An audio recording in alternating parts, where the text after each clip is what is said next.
여호야다가 죽은 후에 유다 방백들이 와서 왕에게 절하매 왕이 그들의 말을 듣고 그의 조상들의 하나님 여호와의 전을 버리고 아세라 목상과 우상을 섬겼으므로 그 죄로 말미암아 진노가 유다와 예루살렘에 임하니라.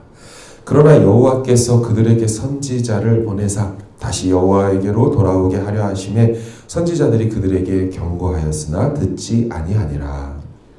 이에 하나님의 영이 제사장 여호야다의 아들 스가랴를 감동시키시매 그가 백성 앞에 높이 서서 그들에게 이르되 하나님이 이같이 말씀하시기를 너희가 어찌하여 여호와의 명령을 거역하여 스스로 형통하지 못하게 하느냐 하셨나니 너희가 여호와를 버렸으므로 여호와께서도 너희를 버리셨느니라 하라.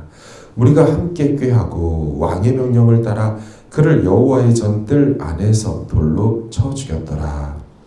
요아스 왕이 이와 같이 스가랴의 아버지 여호야다가 베푼 은혜를 기억하지 아니하고 그의 아들을 죽이니 그가 죽을 때에 이르되 여호와는 감찰하시고 신원하여 주옵소서 하니라. 1주년 말에 아람 군대가 요아스를 치려고 올라와서 유다와 예루살렘에 이르러 백성 중에서 모든 방백들을 다 죽이고 노략한 물건을 다메섹 왕에게로 보내니라. 아람 군대가 적은 무리로 왔으나 여호와께서 심히 큰 군대를 그들의 손에 넘기셨으니 이는 유다 사람들이 그들의 조상들의 하나님 여호와를 버렸음이라. 이와 같이 아람 사람들이 요아스를 징벌하였더라.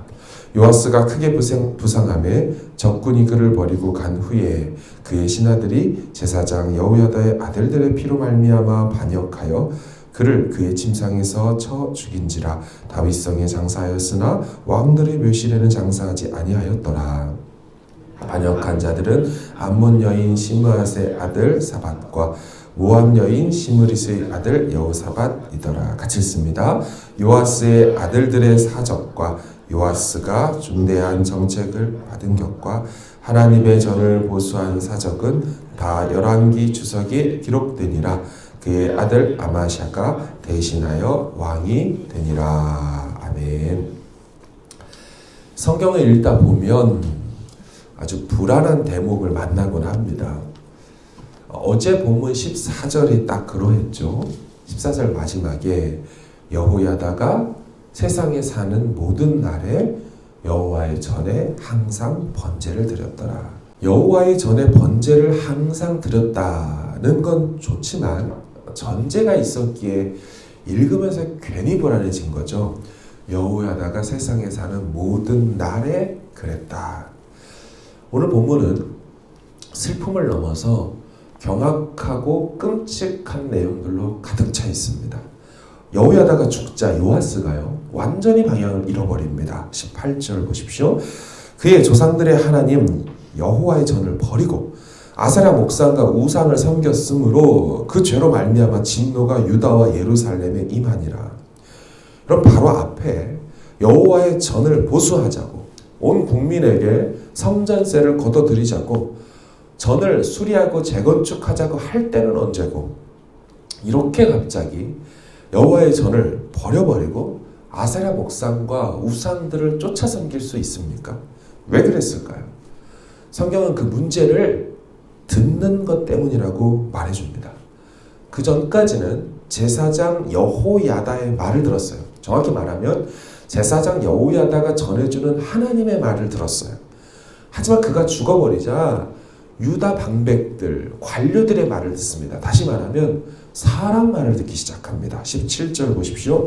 여호야다가 죽은 후에 유다 방백들이 와서 왕에게 절하며 왕이 그들의 말을 듣고 여호와의 전을 버립니다.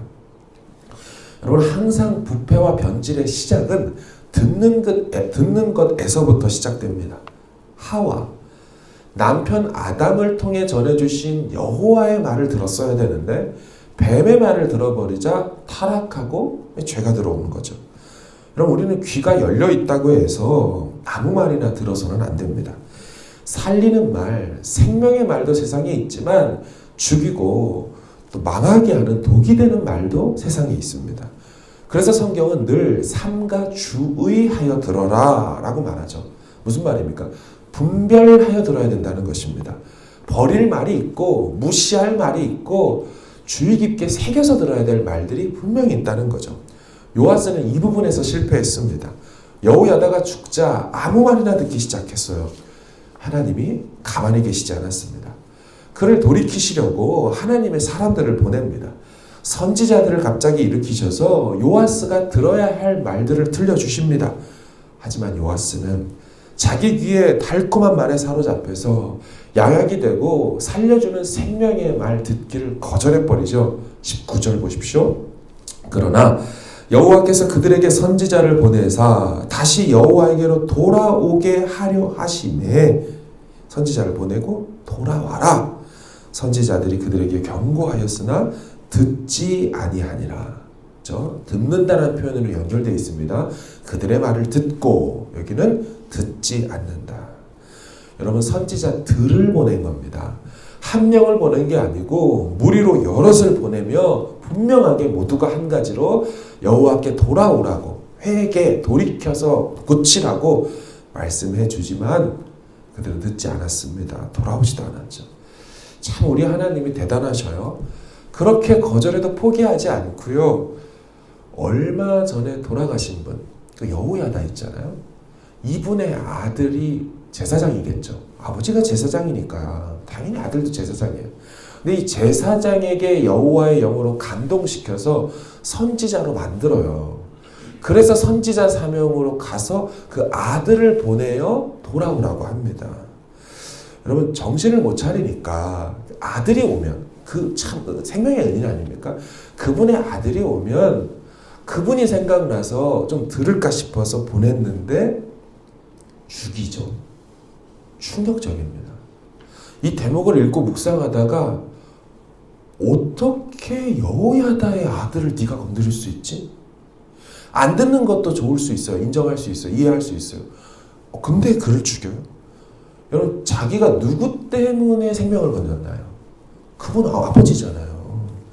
누구 때문에 왕이 될 수 있었어요? 당연히 하나님이지만 하나님이 사용하신 생명의 은인이 여호야다란 말이에요.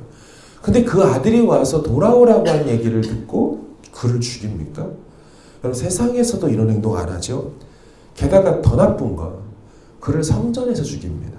21절 보십시오. 무리가 함께 꾀하고 왕의 명령을 따라 그 선지자가 그 아들이 와서 얘기했더니 무리가 함께 꾀해요. 무리의 말을 들어요. 그리고 왕이 명령을 내립니다. 미친 거죠. 그를 여호와의 전들 안에서 돌로 쳐 죽입니다. 다 의미가 있어요. 여호와의 전들 안에서 돌로 쳐 죽였다. 여러분 성전에서 사람을 죽이지 않습니다. 성전에서 흘려져야 될 피는 동물의 피, 제사를 드리기 때문에 동물의 피가 흘려져야지 성전에서는 사람 피를 흘리면 안 돼요. 근데 세상에 선지자의 피를 흘립니까? 말도 안 되죠. 게다가 지금 돌로 쳐 죽였다고 합니다. 여러분 율법에 의하면 돌로 쳐 죽여야 될 사건들이 있어요. 죄목들이 있어요. 신성모독죄, 인륜에 밤하는 범죄, 그런 거 할 때 돌로 쳐 죽입니다. 지금 누가 신성을 모독하고 있습니까? 선지자가 말을 하면 그 앞에서 엎드려서 어명으로 받아야죠. 하늘 왕의 명령으로 알고 엎드려서 지가 받아야지 어떻게 선지자가 성전에서 예언하는데 그 성전에서 사람 피를 흘립니까? 돌로 쳐서. 여러분 지금 이 장면이 얼마나 불의한 얘기인지 얼마나 부당하고 통렬한 이런 장면인지 몰라요. 그래서 신약에 이 사건을 기록해놨어요. 예수님께서 바리새인들을 만나가지고 이제 너무 이들이 돌아오지 않으니까 화가 나셔서 이들을 향하여 6번의 화 시리즈를 얘기하십니다. 우아이 우아이 화로다 화 있을진저 하면서 6번에 걸쳐 저들을 저주하실 때 너희들 그렇게 불의한 자들에게 그런 짓을 해서 죄 없는 자들에게 나쁜 짓 했어? 이런 저주를 받을 거야 할 때 누가복음 11장 51절에 곧 아벨의 피로부터 제단과 성전 사이에서 죽임을 당한 스가랴의 피까지 너희들이 담당해야 돼. 제단과 성전 사이에서 죽음을 당한, 성전 뜰에서 죽임을 당한 이 사람 예를 들면서 불의한 죽음, 정말 원통한 죽음의 그 피도 너희들이 다 담당해라 할 정도로 얘기가 나오는 얘기가 바로 이 억울한 죽음, 말도 안 되는 죽음, 이 사람의 죽음이에요. 지금 요아스는 완전히 다른 사람이 되어버렸어요. 악인이 되었어요. 자기 생명의 은인인 그분의 아들을 죽였어요. 은혜를 원수로 갚았습니다. 여호야다가요, 그 제사장이 제가 말씀드린 대로 이게 사실 90세를 훨씬 넘을 겁니다.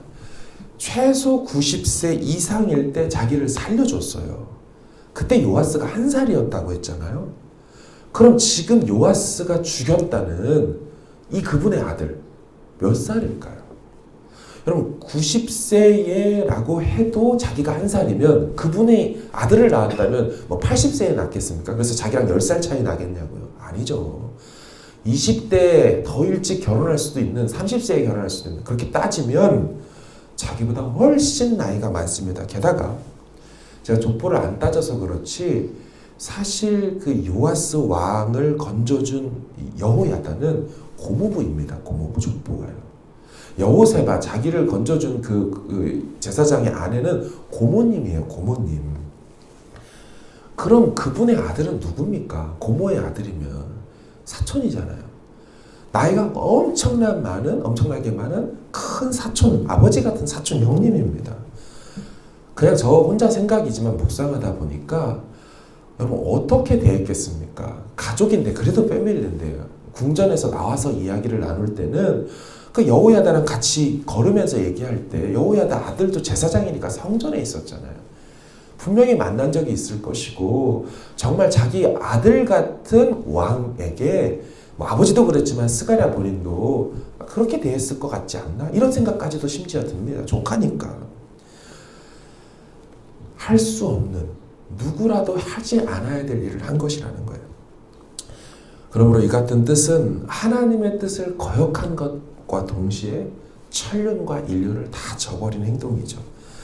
그 아들 스가랴가 뭐라고 하냐면 20절을 보십시오. 이에 하나님의 영이 제사장 여호야다의 아들 스가랴를 감동시키시매, 아들이 감동되어 백성 앞에 높이 서서 그들에게 하는 말이, 하나님이 이같이 말씀하셨다. 너희가 어찌하여 여호와의 명령 거역하여 스스로 형통하지 못하게 하느냐 하셨나니, 너희가 여호와를 버렸으므로 여호와께서 너희를 버리셨느니라 하나, 무리가 꾀하여 왕이 명령하여 죽였습니다.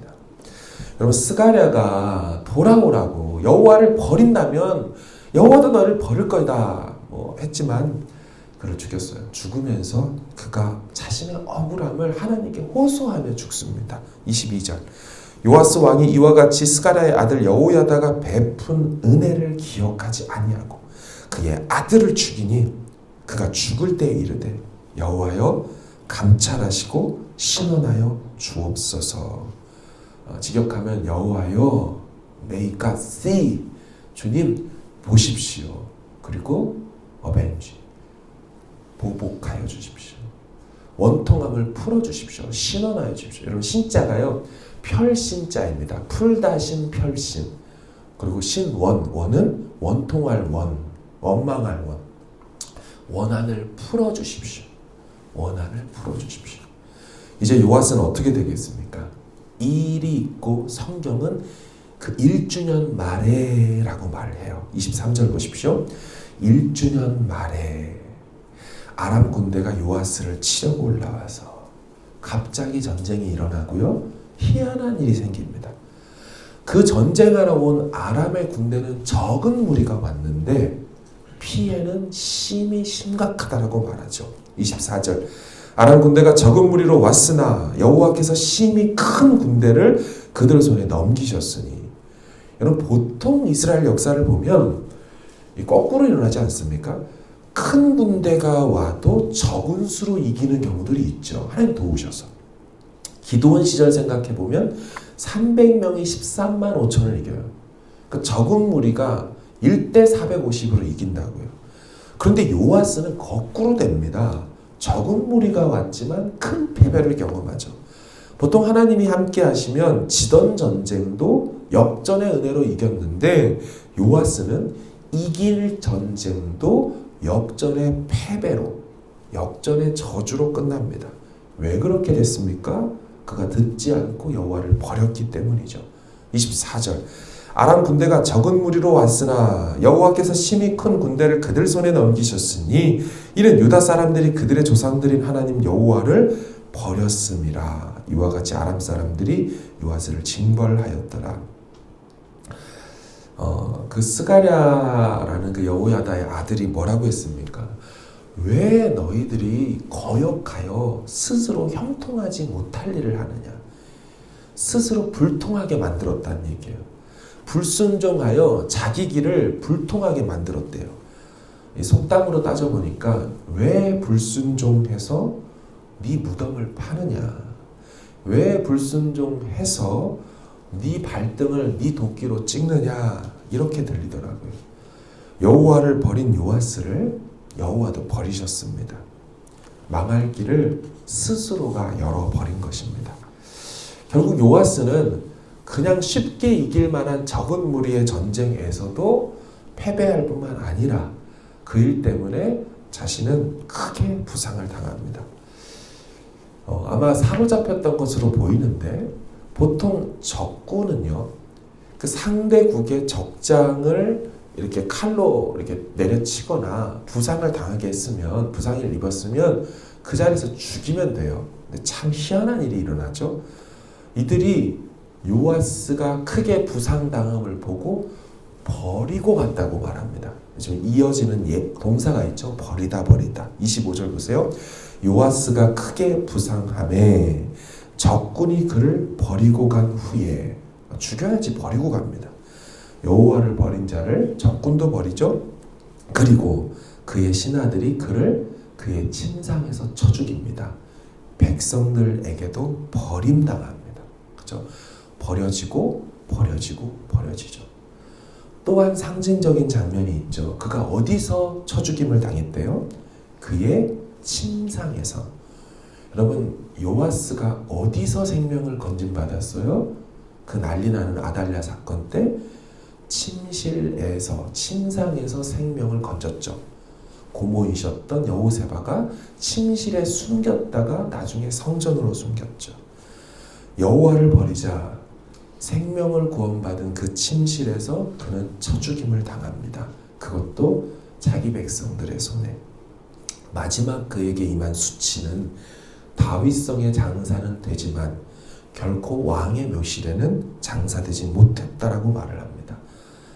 제사장이었던 여호야다는 주를 위해 살자 제사장이지만 그래도 왕의 대우를 받으며 생을 마감했다면 요아스는 적군에게도 버림받고 자기 백성들에게도 버림받고 여호와에게도 버림받아 왕으로서 죽지 못합니다.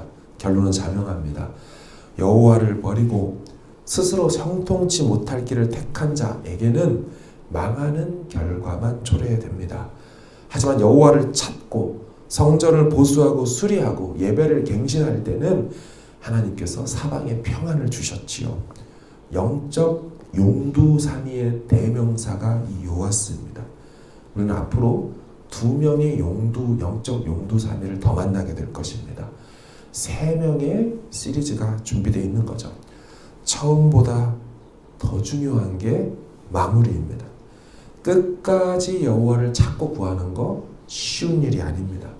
이런 신앙의 태도를 신실함이라고 부르죠. 주님의 신실한 백성 되길 주의 이름으로 축원합니다. 같이 기도하길 원합니다. 말씀을 생각하며 참 하나님의 은혜로 그 생명이 이어지고 기가 막힌 역사로 왕이 되어졌고 그리고 성전까지 보수하며 이제 복밖에 없겠구나, 하나님의 평탄대로만 있겠구나 했지만 여호야다가 죽은 후에 완전히 변질되어 망할 때 어떻게 정말 비참하게 만나는지를 제대로 보여주는 이 사람 요아스. 우리가 이 시간 구할 건 하나님 제게 신실함을 더하여 주십시오. 하나님 끝까지 변질되지 않고 자만하거나 교만하지 않고 주님 바라보며 늘 조심하여 삼가 주여의 뜻 꼭 얻겠다라고 우리 마음 주님 앞에 드리며 가지고 나오신 기도 제목으로 기도하시고 평안히 돌아가시길 바랍니다. 기도하겠습니다.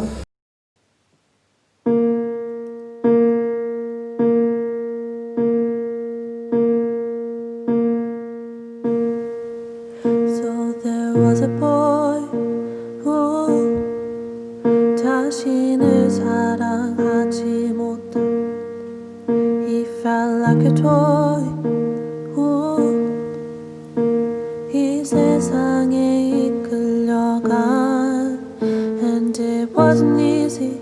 주위의 시선이 여린 맘에 차가운 상처가 되고 Hoping for recovery. 죽어가던 삶에 어느 밝은 빛을 볼 수가 있었네. And there was a girl. 보이는 것에 집착했던 And she was a fool. 알면서도 놓지 못한 And it wasn't easy. 입술의 고백이 삶에서 펼쳐지지가 않고 Didn't count it heavy. Wouldn't face it truly. Became the king of herself in her life. Amazing grace, how sweet the sound that saved a wretch like me. I once was lost, but now I'm found. Was blind, but now I see. I can make it easy. How sweet the sound that saved a wretch like you. Can make it easy. Was lost, but now found. Was blind, but now I see. I can make it easy if you only let me in and cleanse the dirty mess deep in your life. You don't have to worry, I'll be with you truly, waiting here for you to open your heart.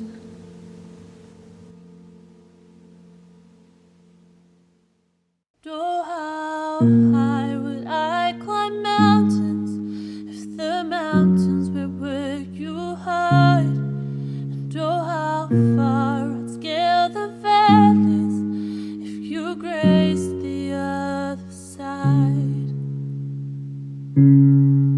Now I'll praise you on the mountains. I will praise you with the mountains in my way. You're the summer where my feet are. So I'll praise you when the valleys are the same. No less God within the shadows. No less faithful when the night leads me astray. You're the heaven where my heart is. In the highlands and the heartache are the same.